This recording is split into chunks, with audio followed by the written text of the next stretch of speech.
আজকের গল্প গোপালের সুদে কারবার। মহারাজ কৃষ্ণচন্দ্র গোপালের এক বন্ধুকে বলল, তুমি যদি গোপালের কাছ থেকে টাকা ধার নিয়ে আসতে পারো তাহলে তোমাকে 5 শত মোহর দেব। একদিন রাস্তায় যাওয়ার পথে সেই বন্ধুর সাথে গোপালের দেখা হলো।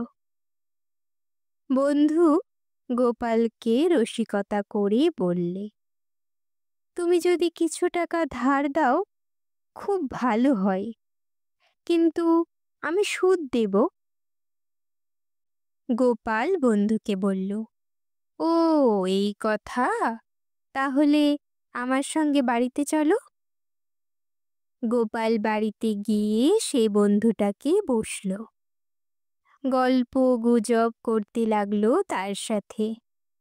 গোপালের বউ তাকে খাতির আপ্যায়ন সবই করল। শেষে গোপাল বলল, কত টাকা লাগবে বল? সে বলল, 100 টাকা লাগবে।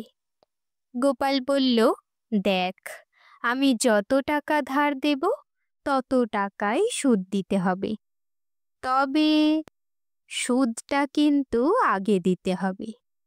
বন্ধু বলল, কেন? সুদ কেন আগে দেব? গোপাল বলল, আগে সুদ নেব, তারপরেই আমি টাকা দেব। বন্ধু তখন গোপালের চালাকিটা বুঝতে পেরে সেখান থেকে আস্তে আস্তে চলে গেল।